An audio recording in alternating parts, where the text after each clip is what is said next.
Hi! Today we're going to read the next instalment of George's Marvellous Medicine by Roald Dahl. George begins to make the medicine. George took an enormous saucepan out of the cupboard and placed it on the kitchen table. "George!" came the shrill voice from the next room. "What are you doing?" "Nothing, Grandma," he called out. "You needn't think I can't hear you just because you've closed the door. You're rattling the saucepans." "I'm just tidying the kitchen, Grandma." Then there was absolute silence. George had absolutely no doubts whatsoever about how he was going to make his famous medicine. He wasn't going to fool about wondering whether to put in a little bit of this or a little bit of that. Quite simply, he was going to put in everything he could find. There'd be no messing about, no hesitating, no wondering whether a particular thing would knock the old girl sideways or not. The rule would be this: whatever he saw, if it was runny or powdery or gooey, in it went. Nobody had ever made a medicine like that before.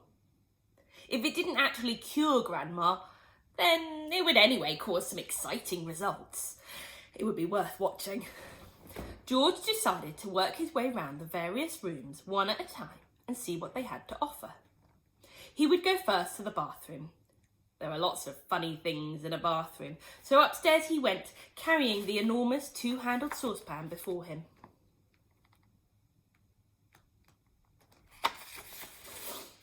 In the bathroom, he gazed longingly at the famous and dreaded medicine cupboard. But he didn't go near it. It was the only thing in the entire house he was forbidden to touch. He'd made solemn promises to his parents about this, and he wasn't going to break them. There were things in there, they told him, that could actually kill a person. And although he was out to give Grandma a pretty fiery mouthful, he didn't really want a dead body on his hands. George put the saucepan on the floor and went to work. Number 1 was a bottle labelled Golden Gloss Hair Shampoo. He emptied it into the pan.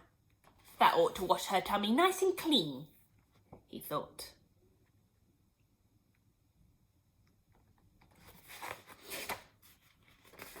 He took a whole tube of toothpaste and squeezed out the whole lot of it in one long worm.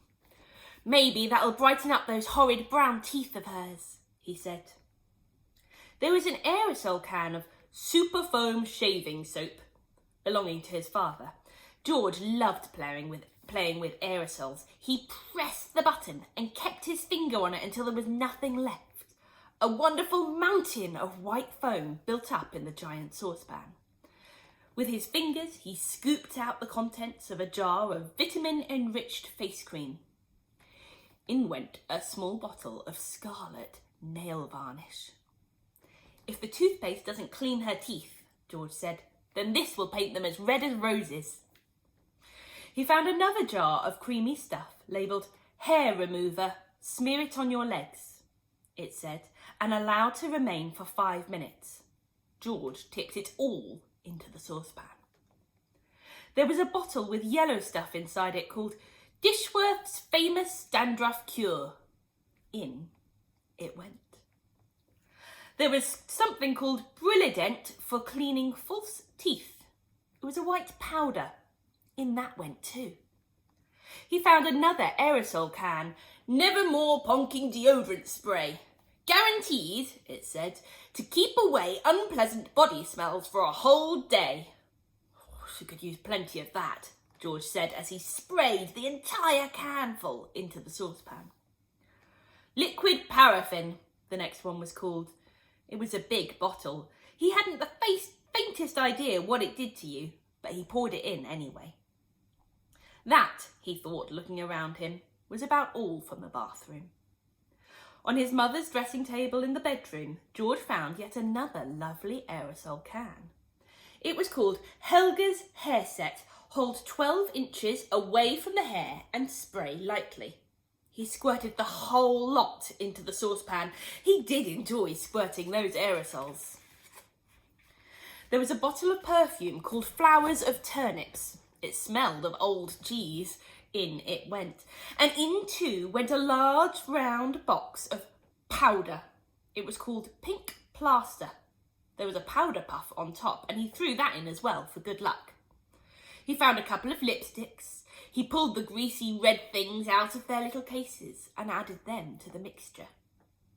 The bedroom had nothing more to offer, so George carried the enormous saucepan downstairs again and trotted into the laundry room, where the shelves were full of all kinds of household items.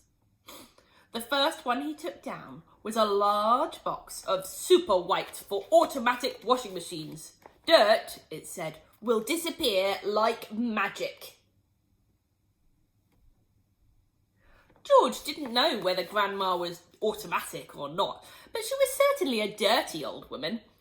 So she'd better have it all, he said, tipping in the whole box full. Then there was a big tin of Waxwell floor polish. It removes filth and foul messes from your floor and leaves everything shiny bright, it said. George scooped the orange-coloured waxy stuff out of the tin and plonked it into the pan. There was a round cardboard carton labelled flea powder for dogs. Keep well away from the dog's food, it said, because this powder, if eaten, will make the dog explode.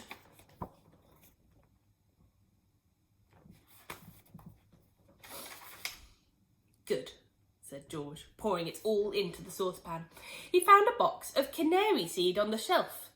Perhaps it'll make the old bird sing, he said, and in it went.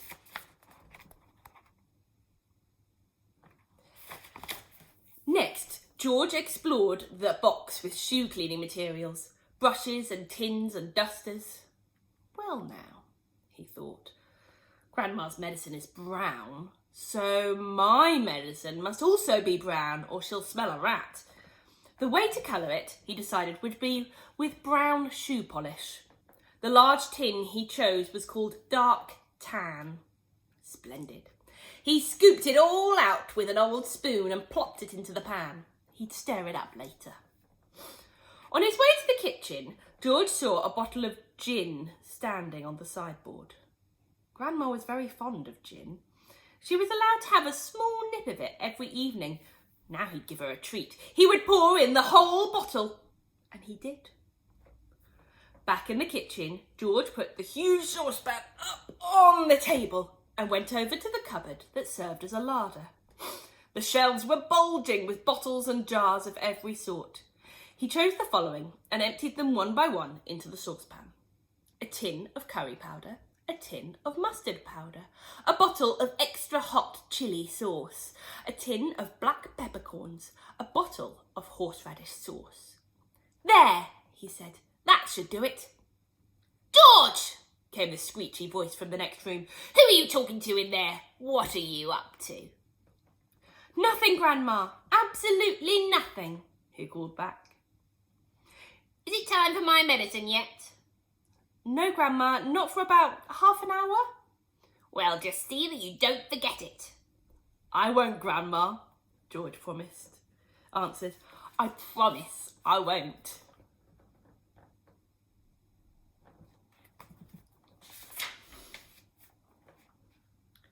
The next chapter is called Animal Pills. At this point, George suddenly had an extra good wheeze.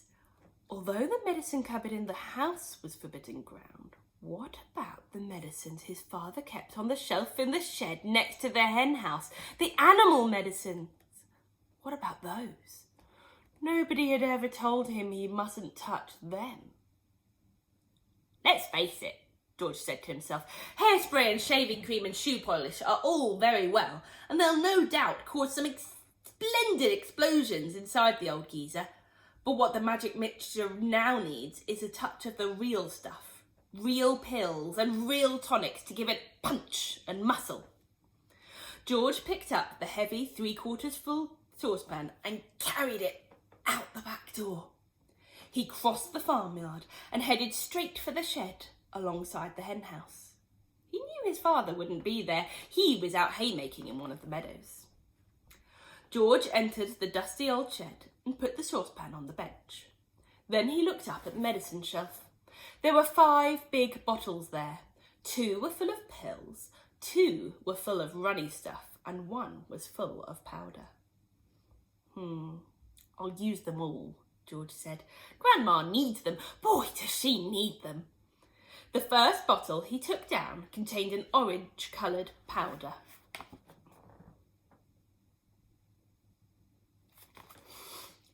The label said, for chickens with foul pest, hen gripe, sore beaks, gammy legs, cockroachitis, egg trouble, broodiness or loss of feathers. Mix 1 spoonful only with each bucket of feed. Well, George said aloud to himself as he tipped in the whole bottle full, the old bird won't be losing any feathers after she's had a dose of this. The next bottle he took down had about 500 gigantic purple pills in it. For horses with hoarse throats, it said on the label. The horse-throated horse should suck 1 pill twice a day. Grandma may not have a horse throat, George said, but she's certainly got a sharp tongue. Maybe they'll cure that instead. Into the saucepan went the 500 gigantic purple pills. Then there was a bottle of thick yellowish liquid for cows, bulls and bullocks, the label said.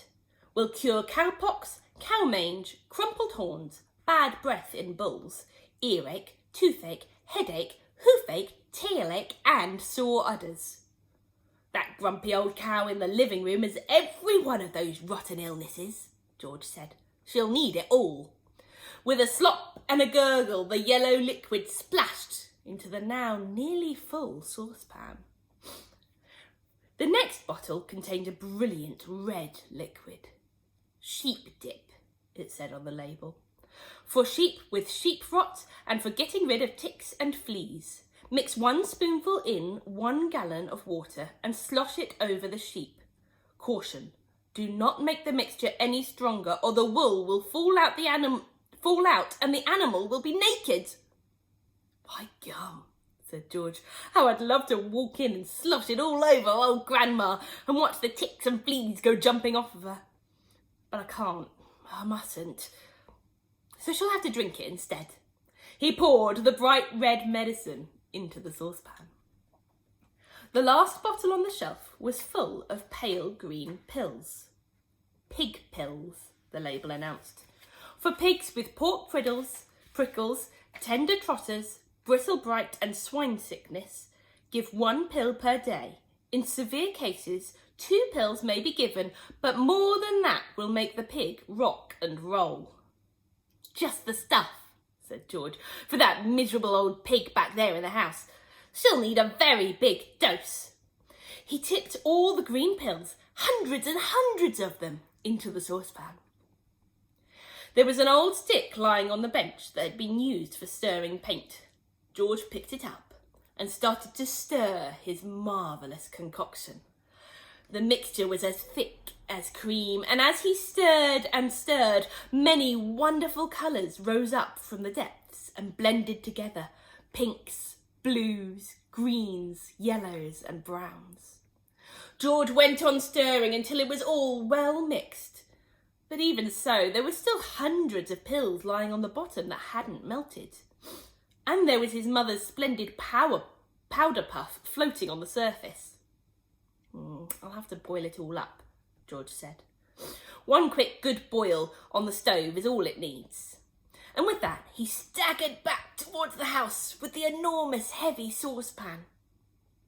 On the way, he passed the garage, so he went in to see if he could find any other interesting things.